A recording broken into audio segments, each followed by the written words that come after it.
네, 출애굽기 8장을 보시겠습니다.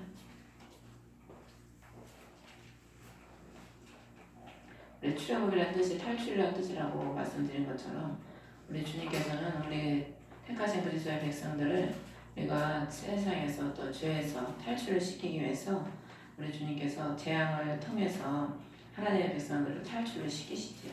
하나님은 하나님의 자신의 백성들을 구원하시기 위해서 재앙을 내리시는데 세상에 재앙을 내리시죠. 세상에. 또 우리에게 또 하나님이 탈출을 우리를 시키기 위해서 우리가 예수 그리스도를 믿기 전에는 다 사단에 매여 있잖아요. 어둠에 잡혀 있고 사단에 잡혀 있고 세상에 잡혀 있기 때문에 그 사단이 섬기는 모든 것들, 우리가 눈에 보이는 모든 것들이 다 사실상 그게 우리가 예수 믿기 전에는 그걸 보이는 걸 섬겼기 때문에 그 보이는 게 다 신이거든요. 우리에게는 신이었지요. 근데 우리가 예수 그리스도를 믿음으로 인해서 보이는 거는 이제 허상이 되고 우리의 실체는 예수 그리스도가 우리의 실체가 되는 거죠. 그래서 보이는 것을 하나님이 다 치시는데 계시록에 보면은 하나님께서 다시 오실 때를 보면은 일곱 나팔 이 재앙으로 먼저 치시잖아요. 먼저 치신 다음에 세상을 다 치신 다음에 하나님의 백성들을 구출을 시키고 구원을 시키시죠. 그것과 마찬가지로 오늘 출애굽에도 우리 하나님께서 이 세상에 신을 치시는 이유가 자신의 백성을 구원하기 위해서. 우리 하나님은 우리를 참 육신적으로 볼 때 우리가 어려움을 겪고 고난을 당할 때는 우리가 하나님이 나를 죽이시려고 하나 왜 나를 이렇게 하시냐고 그러는 사람이 많지요. 오늘도 전사님하고 집사님하고 얘기를 했는데 하나님 왜 나를 이렇게 내가 주님의 길을 가려고 하는데 왜 나 이렇게 어려움을 주시냐고 우리가 그런 적이 많잖아요. 근데 주님은 어려움을 주려고 치시는 게 아니고 구원하려고 구출하시려고 내 생각과 내 아집과 내 고집 내 방법 거기서 우리 주님은 우리를 구출하시려고 그걸 치는 거예요. 우리가 주님보다 더 내 생각 내 아집 고집 내 판단 더 보이는 걸 더 의지하고 더 신같이 섬기니까 그걸 주님은 쳐서 우리를 진정한 그리스도의 백성으로 구원의 백성으로 구출을 시키는 거죠. 그래서 오늘도 이제 둘째 재앙인데 둘째 재앙이 개구리 재앙입니다. 개구리. 이 개구리가 우리가 흔히 봤던 그 쬐끄만 그 개구리가 아니에요. 여기서 말하는 개구리는 특수한 종류인데 두꺼비하고 생김새가 비슷하게 생겨서 이게 두꺼비보다는 조금 작은 개구리인데 엉금엉금 기어다니면서 이렇게 소리를 내는 그런 이제 개구리라고 합니다. 그래서 나이강에 늪지대나 웅덩이에서 이렇게 서식하는 그런 개구리인데 이 이집트에서는 이 개구리를 그 개구리 머리 모양을 만들어서 그거를 풍요와 다산으로 신을 만들어서 섬겼다고 합니다. 뭐 여신 헤카 뭐 헤스크 해가지고 개구리 머리 모양을 만들어서 이제 풍요와 다산의 신으로 섬겼던 거죠. 그러니까 우리가 예수님을 안 믿으면은 다 보면 자기 신이 자기가 만들어서 신을 섬겨. 자기가 좋은 대로. 그래서 신이 얼마나 많습니까? 전 세계적으로 뭐 신이 끝도 없어요. 뭐 일본은 집집마다 신이 다 있고 뭐 인도나 뭐 어느 각 나라에 보면은 수만 막 수백억 개 신이 수두룩해. 그러니까 자신들이 만들어서 자신들이 의지하고 싶은 대로 섬기고 싶은 대로 신을 만들어서 섬기는 거죠. 그래서 하나님은 이 개구리를 1절에 보면 파라오에게 가서 주가 이같이 말하노라 백성을 가게 하여 그들을 나를 섬기게 하라. 가는 것을 네가 거부하면 내가 개구리로 내 온 지경을 치리라. 하나님은 개구리를 그 3절에 보면 내 집과 내 침실 내 침상 내 신하들 집 내 백성 내 화덕 내 빵 반죽 그릇 이게 보면은 우리가 집이나 침실이나 침상 집, 뭐 화덕, 빵, 반죽 이런 모든 것들이 다 뭡니까? 우리 육신의 즐거움을 위해서 쉬고 먹고 마시고 그러는 곳이거든요. 다. 그러니까 세상을 섬기면서 자신의 즐거움을 추구하고 사는데 우리 하나님께서는 그거에 대한 자신이 섬기는 신과 자신이 즐기는 그 즐거움을 신을 쳐서 자신들이 그 즐기는 그 즐거움들을 다 주님께서 함께 치시는 거죠. 우리는 무엇으로 즐거움을 삼고 삽니까? 예수 그리스도를 섬기는 그 즐거움을 그것으로 우리는 사는 거죠. 사들으면 개구리들 너와 내 백성과 내 모든 신하들에게 올라오리라. 여기가 보면 주체가 파라오예요. 파라오가 순종을 안 하니까 그 파라오 때문에 그 파라오의 백성 모든 신하들에게 그 개구리가 올라온다는 거죠. 그러니까 우리 한 사람이 어떻게 하냐에 따라서 하나님은 그 가정에 평강을 주시고 복을 주시기도 하고, 내 한 사람이 어떻게 하냐에 따라서 가정에 사단이 드글드글하기도 하고. 오늘 어떤 전사님도 그러는 거예요. 자기가 기도를 안 하면 딸이 딱 알고 그런대요. 엄마 요즘에 기도 안 하지? 우리 집에 분위기가 이상해. 딸이 그러면서 방에서 막 갑자기 막 소리 지르면서 나와가지고 푸른 두 눈동자가 자기 딸 방에서 막 자기를 쳐다보고 있다고. 귀신이 이제 보고 있는 거죠. 그러면서 그래서 또 기도하니까, 방에 들어가서 기도하니까 그게 또 딱 나가더래요. 하나님이 다 그렇게 보여주시는 거야. 그러니까 자기가 기도를 하면 가정이 공기가 다르고, 기도를 안 하면 벌써 사단이 다 벌써 가정을 장악하고 있는 거를 그 딸도 안다는 거야. 딸도 하나님이 딸한테도 그렇게 보여준대요. 그 전사님도 하나님이 이렇게 환상을 잘 보여주시는데 딸한테도 그렇게 보여주시고 알게 하신다는 거야. 그러니까 우리 한 사람이요, 파수꾼이에요. 파수꾼, 영적 파수꾼. 우리가 기도하면 하나님께서 나 한 사람의 순종을 통해서, 우리의 기도를 통해서 천군 천사를 보내셔서 자녀들을 어루만지시고 보호해 주시고 생명사회를 다 덮어주시고, 우리의 기도를 통해서 주님이 구원도 하시고, 어떤 사람은 그 사람에서 기도하면 하나님이 그 사람을 건져주시고, 그 중풍병 걸려서 그 4명이 예수님께 데려오잖아요. 근데 사람이 많아서 못 들어가니까 어떻게 해요? 지붕을 그 4명이 뚫어가지고 위에서 아래로 내려보내는 거야, 주님 앞에. 그러니까 주님이 너희들의 믿음이 참 대단하다 칭찬해 주잖아요. 그 4사람의 그 믿음과 그 열정, 그 한 사람을 살리기 위한 4사람의 협심, 합동과 믿음과 순종과 그 행함이 그 한 사람을 살리는 거죠. 그래서 우리는 우리 한 사람의 순종과 우리 한 사람의 기도를 통해서 가정이 살고 나아가서 나라까지 사는 거죠. 근데 우리 한 사람이 순종을 안 하면, 오늘 이 파라오가 순종을 안 하니까 점점 어떻게 됩니까? 하나님의 재앙이 점점 확대가 돼요. 순종을 안 하니까. 그래서 영것들에서 올라와서 개구리들의 이집 땅에 올라온다. 그래서 6절에 보니까 개구리도 올라와서 이집 땅을 덮었다. 아론이 물들이로 자기 손을 확 내미니까 동시에 개구리들이 올라와서 이집 땅을 완전히 덮어버리는 거예요. 이 사람으로, 인간의 방법으로 됩니까? 안 되지요. 순식간에 그냥 애국을 덮어버리는 거예요. 하나님의 재앙은 순식간에 오는 거예요. 순식간에. 하나님의 축복도 보니까 하나님이 순식간에 주지만은 재앙도 어느 날 갑자기 순식간에 덮어버려요. 그냥 덮어버리면은 그거를 해결할 수가 없는 거죠. 그래서 마술사여도 7절에 보면 그렇게 행해서 이들 땅에 개구리들을 내었더라. 오히려 그 개구리를 없애야지. 개구리를 오히려 더 올라오게 해가지고 고통을 더 가중시켜. 이게 사단은요, 문제는 일으킬 수는 있지만 해결을 못해요. 귀신이 병도 고치잖아요. 불도 끌어내립니다. 근데 뭘 못하냐? 구원을 못해. 구원은 오직 우리 하나님 한 분밖에 못하는 거예요. 오직 구원은 예수 그리스도가 한 분밖에는 구원이 없는 거죠. 그래서 8절에 파라오가 다급하니까 모세를 불러서, 모세와 아론을 불러서 주께 간구하여 개구리들을 나와 백성에서 떠나게 하라. 내가 백성을 가게 하리니 주께 이 선물을 드릴 것이니라. 그러니까 모세가 나보다 먼저 영광을 취하소서. 모세의 기도와 간구를 통해서 그 파라오가 그 백성들에게 영광을 받게 되는 거죠. 그 문제를 해결해 주는 왕으로 하나님이 그렇게 또 보일 수 있는 거예요, 백성의 눈에는. 그래서 왕과 왕의 신하들의 왕 백성을 위해 어느 때 간구하리까, 어느 때 멸하고 강에만 있게 하리까 하니까 내일이니이다. 10절에.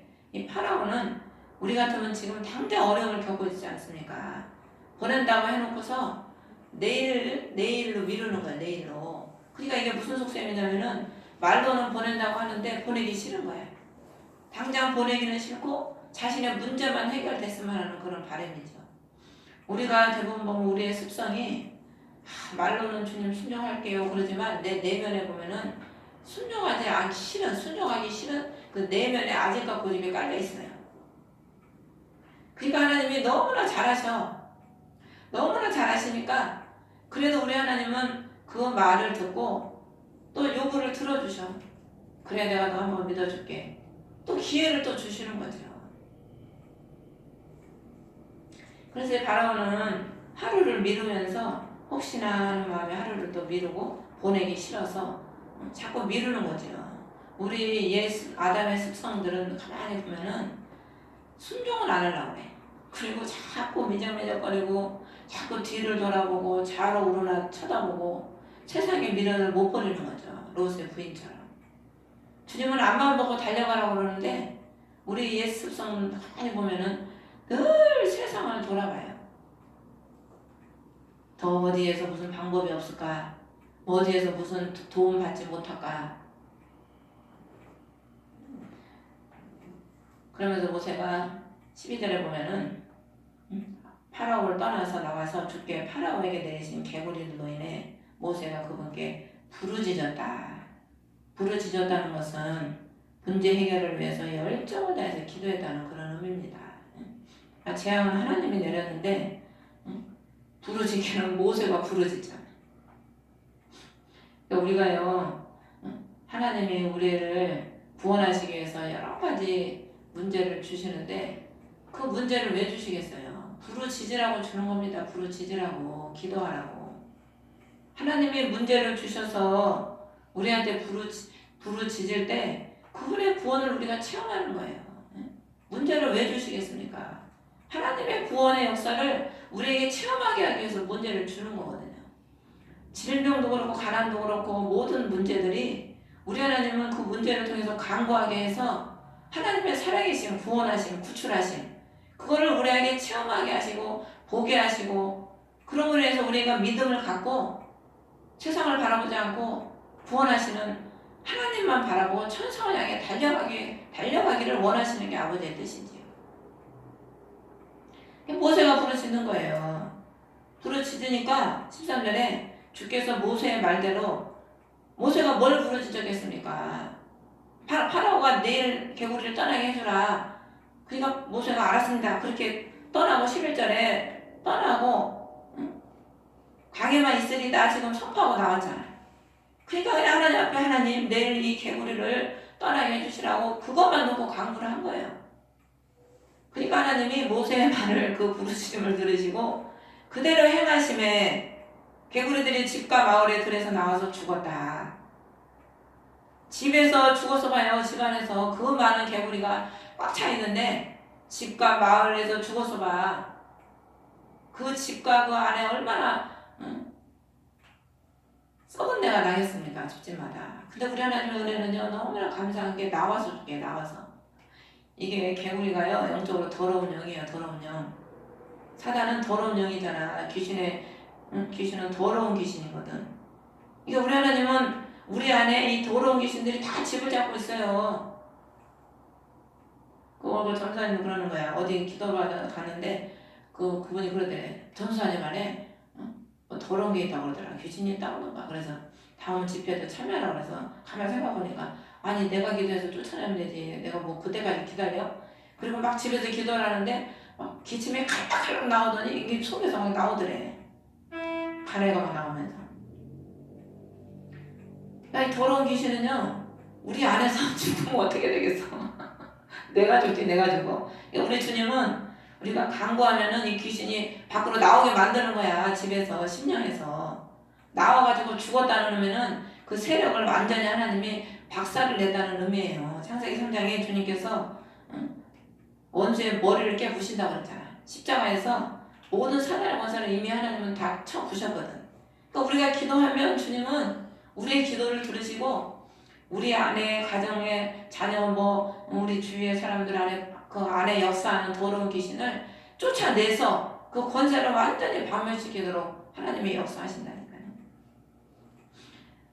그래서 그들을 함께 모아서 무더기를 쌓으니까 땅이 악취를 내었더라. 더러운 귀신들이 가득하니까 뭐만 나오겠어요. 악취만 나오지, 악취만. 고린도후서 3장 15절에 우리는 그리스도의 향기라. 우리가 예수 그리스도로 충만한 사람은 예수 그리스도의 향기가 바라잖아요. 근데 그리스도로 먹고 사단으로 충만하면 더러운 냄새만 풍기는 거죠. 생선이 죽으면 얼마나 썩은 내가 납니까? 무더기를 쌓았다고 그랬잖아요. 사사기 15장 16절에 보면 삼손이 당나귀 턱뼈로 한 무더기 두 무더기를 쌓았다. 사단을 쳐서 물리쳐가지고 두 무더기를 쌓아놓는 거야, 삼손이. 성령의 권능이 많으니까. 그러니까 우리가요, 성령의 권능으로 기도하면은 사단을 박멸시키고 그들을 진멸할 수 있는 그 능력으로 하나님이 우리를 그 능력을 주셔서 승리하는 삶을 살게 해주시죠. 근데 15절에 보면 잠시 연기된 것을 파라오가 보고 마음이 강박해서 주의 말씀에 귀를 기울이지 않고 안 했다. 주께서 말씀하신 것과 같았더라. 그러니까 이 보고도 믿음이 없으면은 아무리 하나님의 기사와 이적을 봐도 그때뿐이야. 그때뿐. 그러니까 이스라엘 백성들이 40년 동안 수없이 하나님의 기사와 이적을 봐도 믿지를 않으니까 어때요? 그때뿐이잖아. 그때뿐. 우리가 가장 중요한 게 나의 의는 믿음으로 말미암아 살리라. 그러니까 믿음이 굳센 믿음, 견고한 믿음, 백부장과 같은 큰 믿음, 이런 믿음의 소유자가 돼야지 어떤 어려움이 와도 쓰러지지 않고 담대히 나아가지. 그렇지 못하고 보려고 하는 신앙, 누구한테 들어서 믿으려고 하는 신앙, 보고 들어서 누리려고 하는 그런 신앙은 그게 연약한 신앙이죠, 아직까지. 근데 우리는 뭘 보고 들어서 그런 신앙이 아니라 믿는 신앙, 오직 예수 그리스도 한 분을 믿고 그분의 말씀을 내가 믿고 그분의 말씀을 신뢰하고 따라가는 견고한 그런 믿음의 사람이 되어야 될 줄 믿습니다. 셋째 재앙을 그 다음에 또 하나님이 순종을 안 하니까, 돌이키질 않으니까, 하나님 말씀에 귀를 기울이지 않으니까 계속해서 또 재앙을 내리시는 거예요. 셋째 재앙은 하나님이 이로 이제 내리시는데, 모세에게서 아론에게 말하기를 막대기를 내밀어서 땅에 티끌을 치라. 티끌이 먼지예요, 먼지. 우리가 눈에 안 보이지만은 이 먼지가 얼마나 많은지 몰라요. 공기 중에 화장지 하나만 뜯어도 이 햇빛에 탁 비춰보면 먼지가 수두룩하게 일어납니다. 얼마나 먼지가 많은지 모르죠. 우리가 다 알지 못하죠. 그런 이 티끌을, 먼지 같은 것을 하나님이 치라는 거예요. 이 치니까 그것이 온 땅에서 이가 되는 거예요. 이 이는 옛날에 우리가 이 많이 잡았잖아요. 응? 머리에서 서로 이 잡아주고 자매들끼리 머리에 있는 이 잡고 옷에 있는 이 잡고, 그런 이가 아니야. 여기에서 말하는 이는 각닭인데 짐승뿐만 아니라 사람의 머리, 털, 옷, 심지어 눈, 귀, 막 콧속까지 들어가가지고 사람의 피를 빨아먹는 이예요. 그러니까 옛날에 우리가 이 잡아서 탁 죽이면 손톱으로 탁 대하면 피가 나오잖아. 그 쬐끔한 게 그래. 응? 참 피를 빨아먹는 거 우리가 알지 못하게 이 머리나 이 몸에서 피를 빨아먹는 거야. 그러니까 이게 뭡니까? 파리도 그렇고 피를 빨아먹는다는 것은 피가 뭐예요? 생명이잖아, 생명. 그러니까 생명을 점점 우리가 알지 못하게 생명을 죽이는 거죠. 사단은요, 우리가 알지 못하게 우리 생명을 점점 죽이는 게 사단입니다.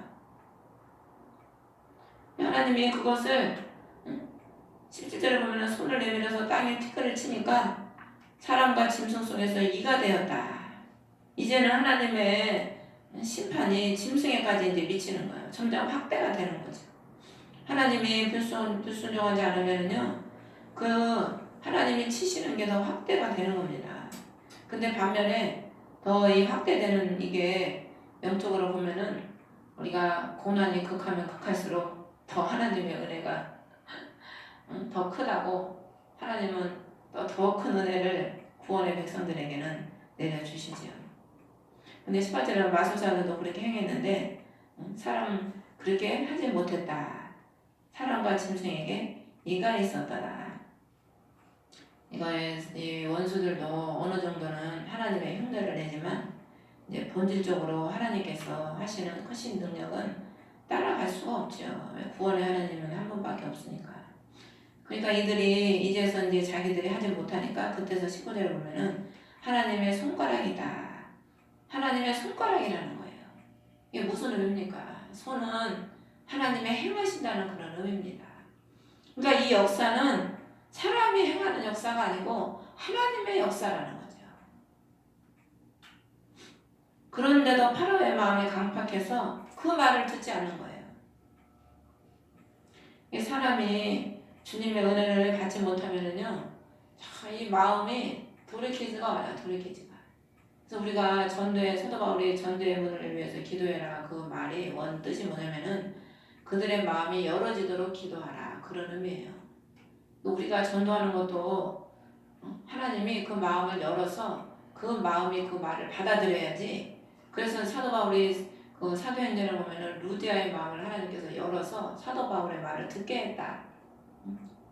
그 마음을 열어서 듣게 해야지 그 말을 그 사람이 받아들이는 거지. 마음은 안 열고 안강하면은 아무리 기사와 이적을 보고 들어도 소용이 없는 거죠. 그래서 주께서 말씀하신 것과 같았더라. 그러니까 우리 하나님이 구원할 자는 은혜를 베푸셔서 그 마음의 문을 여셔서 그가 순종함으로 재앙이 아니라 구원을 주시는데 듣지 않고 강박한 자들은 그를 오히려 하나님께서 강박하게 하셔서 하나님의 구원하실 자를 깨닫게 하시고 구원하실 자를 건지시는 거죠. 넷째 재앙은 이제 팔인데 여기 보면은 팔이 아침에 일찍 일어나서 20절에 보면 파라오 앞에 서라. 그가 물로 나오나니 그에게 말하기를 주가 이같이 말하노라. 여기서 서라는 것은 파라오 앞에 서라는 것은 담대하게 나아가서 그 앞에 군사로서 대적하듯이 그 앞에 서라는 겁니다. 우리가 무슨 하나님의 역사를 보고 하나님이 자꾸 행하는데도 뭐가 안 이루어지면은 자꾸 낙심이 되고 뒤로 물러가게 되거든요. 근데 우리 하나님은 그래도 나아가서 담대히 나아가라는 거죠. 그가 물러 나온다는 거야. 이거 물러 나온다는 것은 무슨 의미냐면은 파라오가 하나님의 기사 이적을 그렇게 보면서도 물러 나온다는 것은 물을 그 나일강을 피로 변할 때도 물러 나왔잖아요. 여전히 자신의 신을 섬기고 있다는 거예요. 그러니까 하나님의 그 크신 역사를 보면서도 여전히 자신의 신을 섬기고 자기가 신이 돼서 살아가고 있는 거죠. 그래서 하나님이 그래서 그 신을 치는 거죠. 그래서 21절에 보면 파리떼를 보낸다. 이 집 사람들에 관한 파리떼가 가득해서 그들에 관한 땅에도 그러하니라. 여기에 파리떼도 우리가 그냥 흔히 봤던 그 파리가 아니고 개파리라고 떼를 지어서 다니는 파리인데 사람과 짐승의 피를 빨아먹으면서 병원균으로 옮기고 아주 사람에게 심각한 피해를 주는 그런 파리떼라고 합니다. 하나님께서 이번에는 티끌을 쳐서 그 전에는 하나님이 뭐 티끌을 쳐라 물을 하수에 이렇게 지팡이를 들어라 지팡이로 물을 쳐라 그랬잖아요. 근데 이 파리 재앙은 그런 게 아니고 하나님이 직접 파리떼를 보낸다는 거예요. 그래서 이집트 땅에 파리떼가 가득하다는 거예요. 근데 22절에 보면은 그 날에 파리떼를 보내는 날이죠. 하나님이 크신 능력으로 그 재앙을 보낼 때 내 백성이 거하는 곳의 땅을 분리시켜 거기에는 파리떼가 없게 한다. 그러니까 하나님이 파리떼를 보내는데 어디에만 보내냐? 파라오의 집과 파라오의 백성에게만 보낸다는 거예요. 그러니까 자신의 백성들을 분리시켜서 보호를 하신다는 거죠. 우리 하나님이 자신의 백성들을 구원하셔야 되니까 오늘날에도 하나님은요 자신의 백성들을 보호하셔요. 보호하시고 재앙이 내려도 자신의 백성들한테는 그 재앙이 피해가는 거예요. 그 백성한테는 안 보내니까. 역병을 보내든 뭘 보내든 하나님이 구원하려고 하는 자신의 백성한테는요 그걸 안 보낸다니까. 그래서 그 자신의 백성을 분리시켜서 보호하시고 구원해 주는 거죠. 이게 얼마나 감사합니까? 하나님이 우리를 어디 있든지 눈동자같이 우리를 지키시고 보호하셔서 물 가운데서 풀 가운데도 우리를 해치않게 하시고 우리를 보호해 주시는 거죠. 그러면서 이것은 내가 땅의 한가운데 있는 주인 줄을 네가 알리라. 땅의 한가운데 있다는 게 뭡니까? 한가운데는 중심이야, 중심. 지금 파라오가 자기가 왕이잖아. 자기가 응? 세상의 중심이에요. 지금 이때 이 당시는 에집트가 가장 강성할 때였거든요. 애굽 나라가 이 시대에 그 자기가 세상의 왕이었어. 세상의 중심에 있었지 파라오가. 자기가 신이야 완전히. 자기가 온 땅을 다스리고 응? 중심이 돼서 살았던 그런 시대였죠. 근데 하나님은 네가 중심이 아니고 내가 중심이라는 거죠. 우리가 하나님의 은혜를 모르면 어떻게 합니까? 내가 중심이 돼서 살잖아요. 내가 신이 되고 내가 가정에도 신이 되고 내가 중심이 되고 내가 머리가 되고 다 내가 중심이 돼서 살아요 우리가. 근데 하나님이 그런 내 중심을 치면 내 안에 있는 파라오와 같은 그런 내가 왕된 그런 교만한 마음을 주님이 치워주시면은 내가 왕이 아니고 주님 나는 종입니다. 딸랑딸랑 회장님 저는 회장님 종입니다. 딸랑딸랑 그러잖아. 종이 돼서 살아야지. 종이 만왕의 왕이신 예수님이 우리의 중심이 되시고 왕이 되셔야지. 주님은 저 구석에 앉아 계세요. 내가 다 할테니까 주님은 그냥 앉아 계셔. 그리고 자기가 왕이 돼가지고 좌지우지. 우리가 예수를 믿어도 그렇게 사는 사람이 얼마나 많습니까? 우리도 그렇게 살았잖아요. 우리 하나님이 그래서 쳐가지고 네가 중심이 아니고 내가 중심이야. 그거 깨닫게 하시는 거지. 돈이 중심이 아니고 내가 중심이야. 돈이 우상이 되고 돈이 왕이 된 사람은 돈을 쳐가지고 네 중심에 돈만 가득하구나. 내가 중심이 돼야지. 어찌 너는 돈이 중심이 돼 있냐. 그 돈을 또 치는 거야. 세상 사람들은 돈이 신이잖아요. 돈이라면 막 자기 영혼도 팔어. 그래서 K-pop 가수들이요 영혼을 팔아가지고 인과 명예를 얻는 거예요. 사단한테 영혼을 팔어. 그래가지고 인과 명예의 돈을 얻는 거지. 그 인과 명예의 마지막이 뭐예요? 돈이야 돈. 그래서 세계 갑부들이요 다 사단한테 영혼을 팔아가지고 다 같이 사단을 숭배하는 사람들이라고 합니다.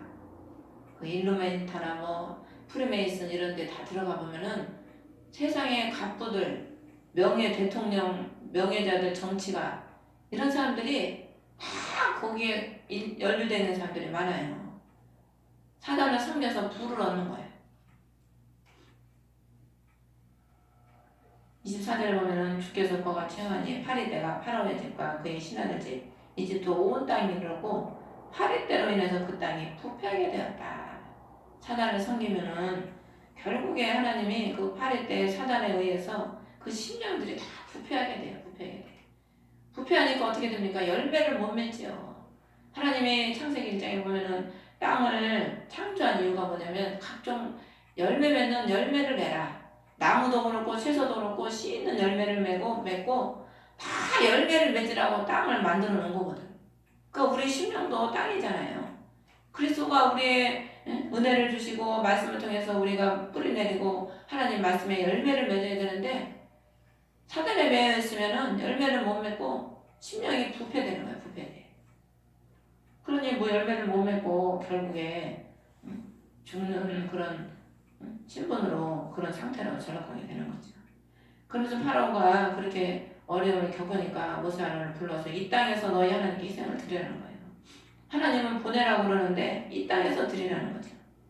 그러니까 우리가 보면은 예수를 믿어도 어느 반은 순종하고 반은 또 순종을 안 해요.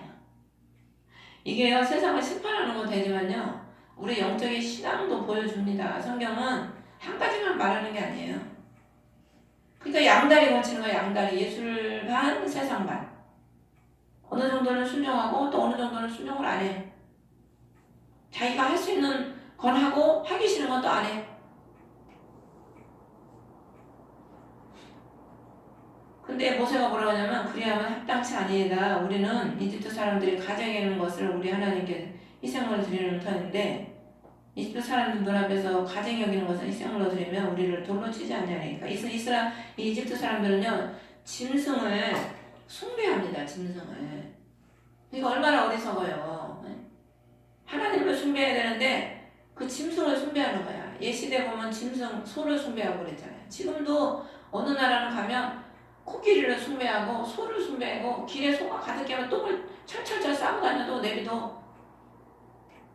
특히 어린 양은요, 이 자신들이 섬기는 아몬 신에게 속한 거룩한 짐승으로 여겨가지고 절대 죽이지 못한 이 당시에 이집트 사람들은 절대 죽이지 못하게 하고 또 흰 나무소는 절대로 희생시킬 수 없도록 우상시해가지고 법으로 만들어놨어요. 이 당시 이집트에서는. 그러니까 이런 이집트인데 여기서 양을 잡아서 어린 양을 잡아서 제사를 드리면 이집트 사람들이 돌로 친다는 거예요. 이건 뭘 의미하냐면요, 세상 사람들은요 우리 하나님께 예배드리는 걸 제일 싫어해요. 왜 저 하찮은 짓을 하고 있냐는 거지. 돈이나 벌지. 그러니까 뭐 이런 세상 마트에서 왜 아무리 크게 틀어도 누가 모르는 사람 없잖아요.